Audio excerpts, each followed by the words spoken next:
전환을 시켜줬을까요? 그렇죠. 뭐냐면 예수님 때의 그 부자들은 나쁜 방식으로 부자 됐어요. 고리 되고 통해서 불쌍한 평민이라는 농민들을 괴롭힌 건데, 지금의 부자들은 뭐냐면 상공업을 하는 사람이에요. 상공업. 무역을 해야지 부자가 많이 되는 사람이에요. 그렇기 때문에 이제 예수님 시대에 부를 축적하는 방식과 다른 거죠. 그리고 이 사람은 예정설이라는 걸 또 주장하게 되는데, 예정설을 주장하게 되는데, 예정설은 뭐냐면 이 사람이 구원을 받지 않을지가 신은 전지전능한 존재이기 때문에 예정이 되어 있다는 거예요. 그러니까 이 예정은 인간의 의지랑은 굉장히 반대인 거죠. 인간의 의지로 살할 수 있느냐, 착해질 수 있느냐, 윤리적일 수 있느냐, 그런 문제이지만 인간의 의지랑 별개로 이미 구원받을 사람은 정의되어 있다는 건데, 이 예정설에서 내가 구원받을 수 있는지, 천국 갈 수 있는지 알 수 있는 방법이 뭐냐? 알 수 없어요. 신이 되어 있기 때문에. 그러나 간접적으로 추론할 수 있는 방법이 뭐냐면 그게 바로 부자가 되는 거예요. 부자. 그런데 부자가 되는 거, 돈을 많이 버는 거는 내가 하나님께 축복을 받고 있다는 뜻이지만 뜻일 뿐이에요. 그렇기 때문에 이 돈은 누구 것입니까? 자기 것이 아니에요. 자기가 사적으로 쓰면 안 돼요. 그래서 역설적으로 부자는 검소하고 건박해야 하는 거예요. 이런 역설. 근데 이 역설을 이제 이 깔뱅 교도들이 받아들이는 거죠. 그래서 여러분들 대표적인 깔뱅 교도 국가가 어디냐면 네덜란드인데, 여러분 렘브란트 그림 보셨어요? 렘브란트가 그린 그림을 보면 프랑스인들은 되게 화사하고 색깔이 화려한 옷들을 많이 입는데, 16세기 네덜란드 사람들은 전부 다 신교도들은 다 검은색 옷을 입어요. 검은색. 왜 그랬을까요? 그들이 신교도고 깔뱅이를 때문에 그런 거예요. 그래서 검소한 건박한 옷을 입었던 거죠. 소박한 옷을. 근데 이제 그렇다고 이제 우리가 일반적으로 거고, 검은색인데 그 검은색 그 이제 옷 소재 자체가 다 달랐어요. 굉장히 고급, 똑같은 검은색인데 뭐 예를 들면 이제 뭐 어떤 한 단위당 어떤 거는 뭐 100만 원인데 어떤 거는 뭐 1,000원 이런 것도 있을 거예요. 그러니까 사람은 똑같이 보인다 하지만 남들과 좀 차이가 나게끔 자기 자신을 꾸미고 그쪽 방향으로 방향을 만들어가는 게 인간의 어떤 속성 중에 하나인 것 같아요. 그래서 부자에 대한 관념 자체를 바꾼 거죠. 이렇게 인식을 여기 바꿨어요. 그래서 이 칼뱅이 옹호한 부자, 특히 상업을 중시하고 자본을 축적하고, 그 다음에 이런 검소 건강한 사람들이 이제 그 돈을 안 쓰고 어디에다가 이제 돈을 이제 쌓아 놓겠어요. 은행이겠죠, 은행. 그 은행에서 이제 금융 자본이 돈이 축적되면서 산업 자본을 만들어서 산업 건강을 만들어내는 거죠. 그러니까 여러분 막스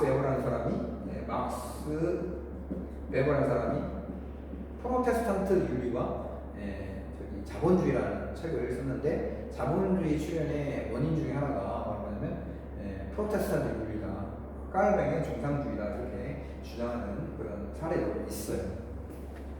자, 그 다음에 예를 들면 또 두 번째, 인식론에서 효과적으로 진실과 진리를 전달할 수 있는 방법은 뭐냐라고 했을 때, 기존에는 글로만 전달했어요. 왜냐면 어떤 감각은 무조건 재현하는 방식이 있잖아요. 어떤 진실을 전달하는 방식에서 이거는 굉장히 경험이라는 게 한마디로 말하면 불완전하기 때문에 얘가 느끼는 거와 제가 느끼는 게 달라요. 그렇죠? 어떤 사람은 형광등을 밝다가 느끼는데 어떤 사람은 어둡다가 느끼는 사람도 있거든요. 그래서 어떤 감각 자체가 어떤 진리를 전달하거나 지식을 전달하는 어떤 수단이 되는 걸 별로 좋아하지 않았어요.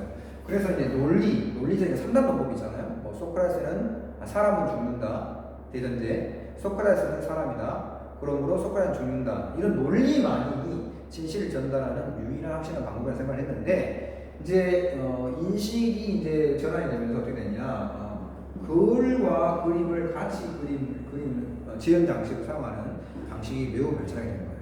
그래서 그림 밑에다가 글을 이렇게 쓰는 지연 장치, 진리를 전달하는 방식 자체가 유행하게 된 거예요. 대표적인 뭐가 있을까요? 해부학 도서 같은 것들이 그런 책들이었던 거죠. 생각을 해보세요. 쓸개라는 게 이제 가장 장기 안쪽에 있는 건데, 이자 쓸개 같은 게 가장 안쪽에 있는 건데, 이자를 본 사람은 이제 이자를 아니까 설명하실 거 아니에요. 근데 듣는 사람이 더 아끼는 이제 제자라게 해가지고 더 자세히 말을 많이 하고 더 자세히 상세 설명하게 되면 역설적으로 듣는 사람들은 어떻게 되겠어요? 더 혼란이 오겠죠. 그렇잖아요. 그래서 이제 문제가 되니까 이제 이자의 그림이나 슬기의 그림을 그려놓고 이제 설명하는 방식으로 이제 진리를 재현하는 방식이 바뀌게 되는 거죠. 그래서 15세기 르네상스 때 이제 해부도 네오나 다빈치의 신체 비례도 같은 이런 그림들이 많이 나온 이유가 바로 이런 인식의 전환 때문에 그런 걸 알 수 있겠습니다. 예를 또 기존에는 질병이라는 게 뭐냐, 질병 걸린 사람이 나쁘게 살았다는 거예요. 비윤리적으로, 도덕적으로. 그래서 이게 계시가 질병은 하나님이 내리신 벌이다. 그래서 질병 계시라고 했어요. 그런데 병이 이제 어떤 질병이 이제 하나님의 벌이다, 하나님의 메시지다, 이게 그런 게 아니고 이제 뭘로 바꾼 거죠? 세균. 그래서 코우라는 사람이 세균하고 알게 된 거죠. 세균 때문에 병이 생긴다. 처음에 이걸 믿었겠어요? 사람들이 믿지 않았겠죠. 그래서 막 미친 사람 취급하고 했어요. 그죠? 그렇게 됐다는 것이고. 자, 그래서 이제 점점 액체병리, 질병계시에서 이제 액체병리가 뭐냐면 인간의 몸이 네 가지 액체, 차원소, 그래서 점액질, 우울질, 그다음에 담즙질, 그다음에 이런 식으로 해가지고 네 개의 다혈질 이런 식으로 구성됐다고 생각했는데 이제 흑사병으로 인해서 사람들이 많이 죽었잖아요. 그래서 이제 부검이나 해부를 많이 하다 보니까 고체 장기가 있다는 걸 알게 됐고 그 고체 장기가 썩어서 병이 생긴다. 그 고체 장기가 정상 작동을 하지 않아서 이제 병이 생기나를 알게 됐어요. 그래서 고체 병리로 병이 발생한다는 걸 이제 알게 됐고 나중에 이제 여기 나온 것은 세균 병리, 세균 때문에 이제 병이 발생하는구나를 알게 됐고 나중에 이제 여러분 이제 과학이 많이 발전하고 나서 이제 세포 있죠. 세포 자체가 정상 세포 자체가 파괴되는 거. 그래서 병이 생긴다. 세포 병리학까지 발전하게 된 기회가 될 수가 있습니다. 자, 그래서 천체관도 이제 바뀌게 된 거죠, 많이 이제. 여기서 천동설을 이제 말하면 좀 촌스러운 거고, 이제 과학이 점점 발전하니까 뉴턴적 세계관이 있었잖아요. 뉴턴적 우주관에서 이제 아인슈타인이 말하는 상대성 윤리, 그렇죠? 이 지구에서는 같은 1m가 1m잖아요. 그죠? 넓이, 깊이. 그죠? X축하고 Y축으로 어떤 좌표를 그리면 1,4분의 2,3분의 3,4분의 4,3분의 있고 그 가운데 0이 있잖아요. 그래서 1,4분의 1의 거리, 그 다음에 2,4분의 1의 거리가 같잖아요. 그죠? 근데 우주에서는 이런 뉴턴적인 공간 개념 자체가 적용되지 않아요. 그렇죠? 왜냐면 이제 이거는 너무 이제 좀 어렵고 시간이 이제 설명하려면 시간이 많이 드는 개념인데 질량이 있으면 그 중력이 질량이 많으면 많을수록 크면 클수록 끄는 힘이 발생하거든요. 그러니까 모든 물건에는 이제 인력이라는 만유 인력, 그 만유 인력이 이제 중력인 거잖아요. 그러니까 지구보다는 목성 주변에 끄는 힘이 굉장히 크겠죠. 그래 아니에요? 그렇죠? 근데 이제 끄는 힘이 크기 때문에 공간 자체를 희게 만들어요. 그러면 빛은 이제 여러분 직선 운동을 한다고 생각을 하잖아요. 우주 공간을 직선 운동을 생각하는데 그 빛이 직선 운동을 하다가 질량이 매우 큰 목성 주변의 공간을 지나게 되면 공간이 희게 되었다고 했잖아요. 그러면 그 빛도 그 휘어있는 공간을 따라서 마치 지가 미로를 따라서 동선을 이동하는 것처럼 빛도 휘어있는 공간을 따라서 이동하게 돼요. 그러면 빛이 직선 운동을 하는 게 아니라 빛이 곡선 운동을 휘어서 운동을 하게 되는 경우가 발생할 수 있겠죠. 좀 이해가 안 될 수가 있을 수 있는데, 그러니까 간단하게 이야기를 하면 우주를 이렇게 생각하시면 돼요. 저기 교실이 여기 있잖아요. 그러면 모서리에 네 학생이 있고 여기에 이제 그물로 엮여있던 그물망이 있다고 이렇게 해요. 그러면 쫙 잡아당기면 아주 플랫하게 평평하게 어떻게 되겠어요? 이제 그 그물이 이제 평평하게 펴져 있겠죠. 그 상태에서 제가 매우 무게가 나가는 농구공을 여러 개를 선생님이 가운데다 던졌다고 해요. 그러면 그 농구공의 무게만큼 그물이 출렁거리면서 밑으로 이렇게 될 거 아니에요? 그죠? 그러면 왜 그물은 이런 방식으로 휘게 됩니까? 당연히 이 농구공의 무게 때문에 그런 거죠. 마찬가지로 우주도 중량이 굉장히, 질량이 굉장히 큰 어떤 물체가 있으면 그 질량의 무게만큼 끄는 힘이 발생해가지고 공간을 휘게 만들어요. 그러면 그 흰 공간을 따라서 이제 뭐냐면 빛이 운동을 하게 되니까 빛의 모양이 어떻게 되겠죠? 휘게 되겠죠. 그래서 예를 들면 이렇게 보면 이런 식으로 이 행성 옆에 별이 이렇게 있잖아요. 우리가 사실은 여기 있다고 생각하는 거죠. 우리 눈으로 봤을 때는. 근데 실제로는 이 별은 이 행성 옆에 있는 게 아니고 뒤에 있는 거예요. 근데 뒤에 있는 게 보이는 거예요. 그러니까 이걸 어떻게 설명할 수 있겠어요? 그거를 뉴턴적 세계관에서 설명할 수가 없어요. 바로 아인슈타인적 세계관에서만 설명할 수가 있는 거죠. 그러니까 이렇게 과학혁명을 통해서 인식이 계속 바뀌게 되는 거라고 할 수 있겠습니다. 그 다음에 천부가 원형이라고 생각을 했겠죠. 중세시대 때는. 그죠? 왜냐면 하나님이 신이 태웠어. 하나님이 완벽하시니까 하나님이 계시다든지 하나님 창조한 하늘은 가장 완벽한 기하학적인 도형인 원이야겠죠. 그러나 케플러라는 사람이 이제 연구를 해보니까 천구, 그다음 우리가 이제 공정궤도라든지 천구라든지 이런 사실은 어떻게 원형이 아니고 뭐냐면 타원형이라는 걸 알게 되거든요. 타원형. 그래서 타원설, 갈릴레이, 케플러 이런 것들이 있을 수 있겠어요. 그다음에 뭐 결투재판.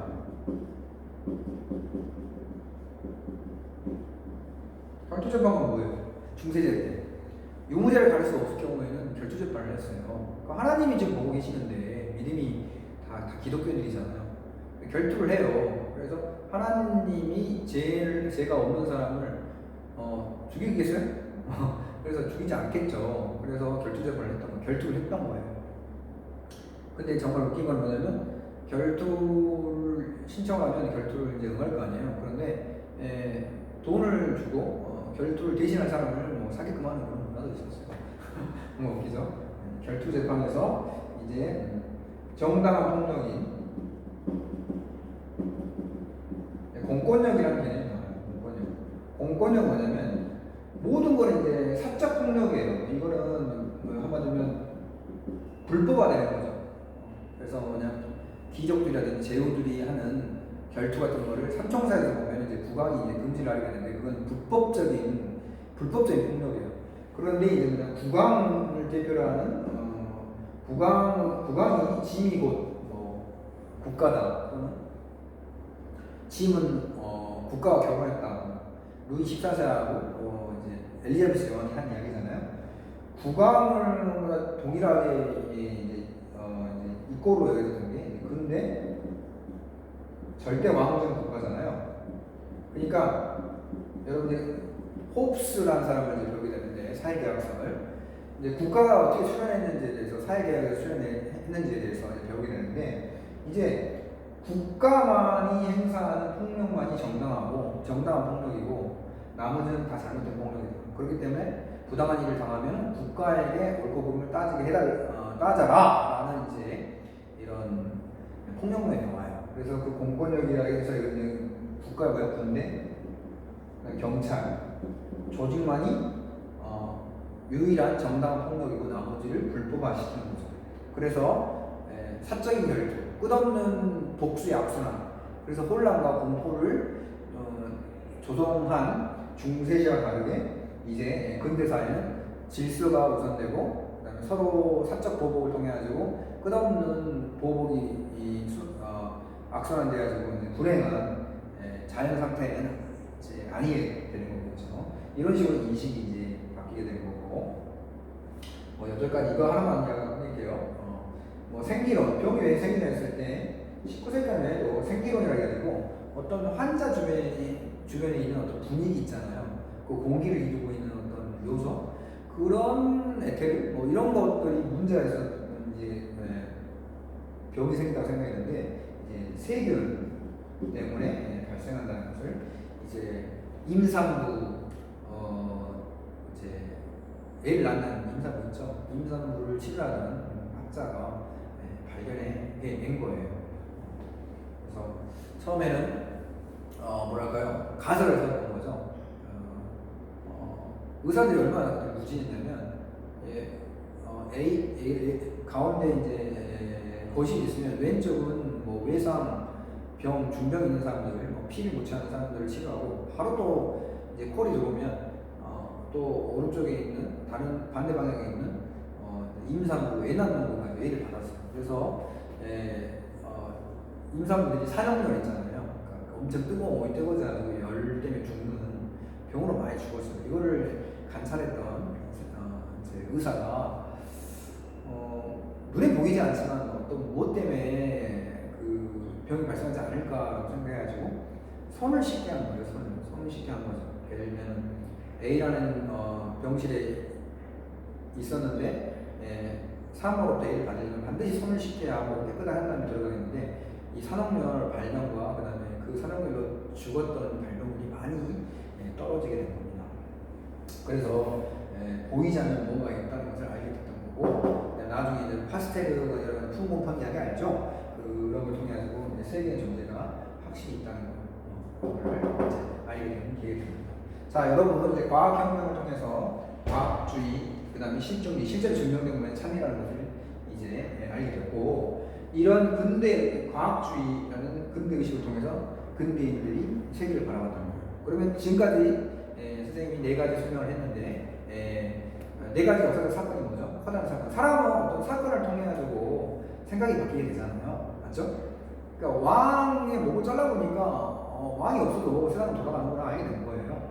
그래서 시민혁명, 그 다음에 산업혁명, 그 다음에 민족국가, 이탈리아나 독일처럼 민족국가를 만들어본 경험, 그 다음에 과학자들이 끊임없는 억압과 압박, 전통에 굴하지 않고 종교계의 압박에 굴하지 않고 실험을 통해 가지고 이런 과학혁명을 통해서 근대인들로 갖는 개념을 만들어내고 의식을 만들어내는 거죠. 첫 번째가 뭐죠? 민주주의라는 거죠. 두 번째가 뭡니까? 자본주의라는 거고, 세 번째가 뭡니까? 민족주의, 국민주의라는 거고, 네 번째가 뭡니까?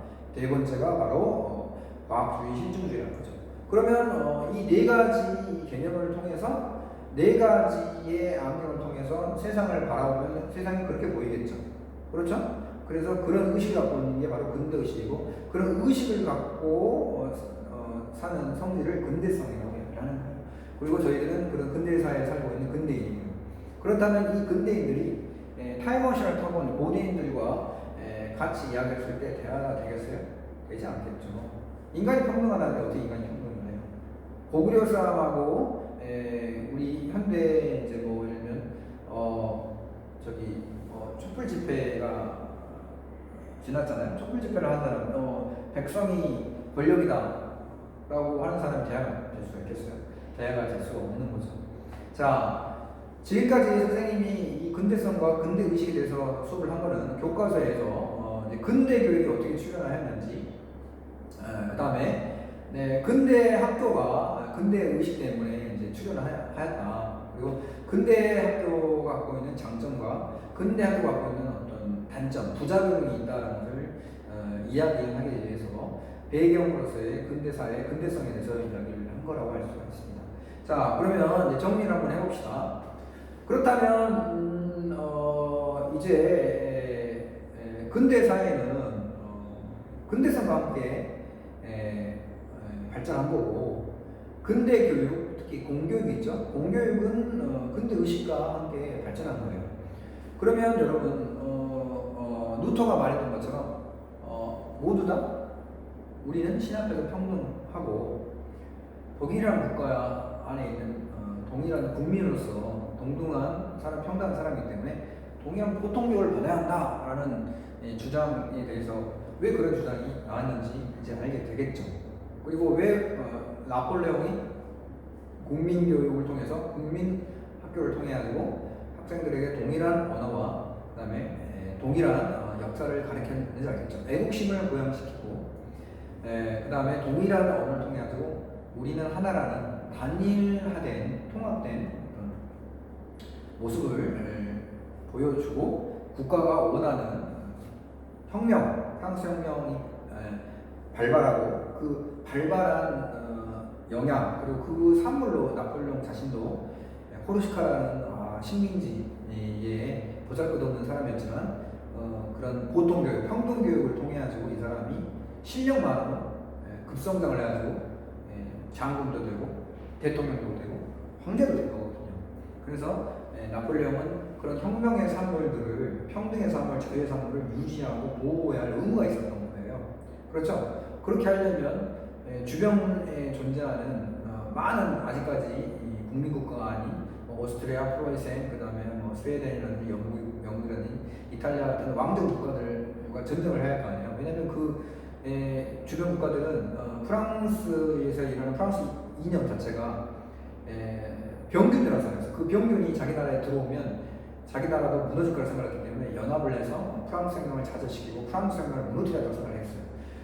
그런데 프랑스 혁명 정부는 그 프랑스 혁명을 지켜야 하잖아요. 그리고 그 프랑스 혁명에 태생하였던 나폴레옹은 그 프랑스 혁명을 지키기 위해서 군대를 훈련시켜야 하고 군대를 통해서 그 전쟁에서 혁명 전쟁에서 승리해야 했던 거예요. 그 혁명 전쟁에 나갔던 아이들은 어떤 모습이었을까요? 그렇죠. 너희들은 용병이 아니다. 너희들은 조국이 너를 불렀고 조국이 너에게 프랑스어와 그 다음에 프랑스 역사, 혁명 역사를 통해 가지고 너희들을 만든 것이다. 너희들을 지금 길러냈다라고 하는 거죠. 어머니 국가가 어머니니까. 그럼 믿게 하는 거예요. 우리는 혁명의 자식들이다. 그리고 이 혁명을 지키기 위해서는 전쟁터가 좀 열심히 싸워야 하는 거죠. 그런 필요성에 의해서 근대 교육이, 공교육이 만들어진 것입니다. 그러니까 공교육은 바로 사회학, 그렇죠? 국가와 민족이 원하는 어떤 기준을 따르게끔 하는 어떤 수단이 될 수 있는 겁니다. 질서를 유지하고 어떤 국가나 민족이 나아가고자 하는 방향이라든지 목표를 향해서 나아가는 그런 수단으로 사용되어질 수가 있는 거죠. 그렇지만 이렇게 좀 나쁘게 묘사를 하고 있지만 어떤 인간 평등하다는 생각이라든지 또는 가난한 사람들, 정신병에 시달린 사람도 동등한 권력을 갖고 있는 평등한 존재, 국민국가를 이루는 구성원이기 때문에 그들을 국가가 치료해야 한다는 생각, 이런 것 때문에 상당히 문맹률이 있잖아요. 글을 못 읽는 사람들이 굉장히 많았었는데 중세시 때는 글을 읽게 하는 교육이 심화됨으로 인해서 사람들이 교육을 받고 책을 읽고 지식을 갖게 되고 그 지식을 바탕으로 해서 신분을 상승하고 능력을 키워가지고 새로운 직업을 갖게 되는 긍정적인 역할도 굉장히 많이 했다는 거죠. 신분 교육이 이제 능력으로 가속화될 수가 있었던 겁니다. 그러나 단점은 뭘까요? 이런 좋은 이념을 표방하지만 사실 근대 교육의 어두운 점은 사람을 단일한 기준으로 주입식 방법을 통해서 빠른 속도화해서 동일한 생각을 하고 있는 사람을 만들어내는 거잖아요. 그렇기 때문에 어떤 틀에 맞춰서 그 틀에 맞는 인간들을 대량으로 생산했다는 그런 한계점을 갖고 있습니다. 특히 산업혁명을 통해서 자본주의가 발전하는 과정에서 국민 교육이라든지 그 다음에 공교육이 나왔다고 했잖아요. 생각을 해보세요. 우리나라가 지금 이제 뭐 반도체라든지 그 다음에 뭐 TV라든지 첨단 과학이라든지 이런 걸 통해서 스마트폰 만들어가지고 세계를 지금 제패하고 있잖아요. 선진국가 기준을 제시하는 선진국가. 선진국이라는 것은 어떤 기준을 제시하는 국가거든요.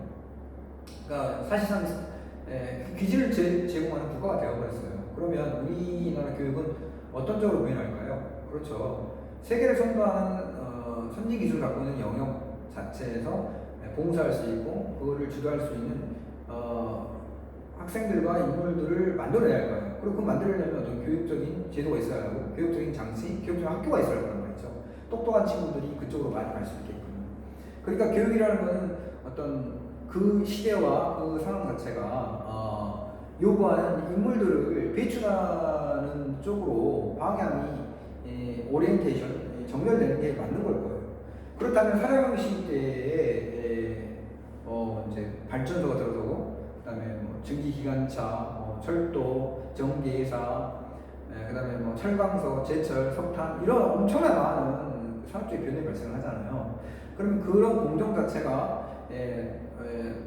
진행되고 돌아가는 거에 참여하는 노동자를 만들려면 그것이 어떻게 돌아가는지 이해를 하는 그 공정을 이해하는 노동자들이 필요할 거 아니에요. 그래서 학교 교육도 자본주의 발전과 자본주의 산업의 발전에 부합하고 그 산업의 일부를 쓸 수 있는 노동자들이라든지 화이트 칼라들을 양산하게 하는 방식으로 이제 교육이 이루어진 걸로 할 수 있겠죠.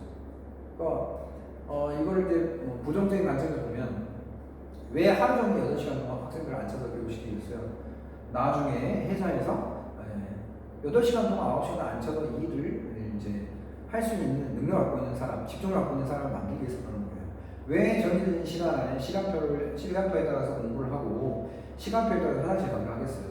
회사의 연장선상에서 그런 미리 이 교육을 하는 거예요. 그래서 이제 좀 어려운 말이지만 사회화를 국가가 그다음에 집단이 요구하는 기준을 그 집단의 구성원들이 배우게끔 하는 그 사회화가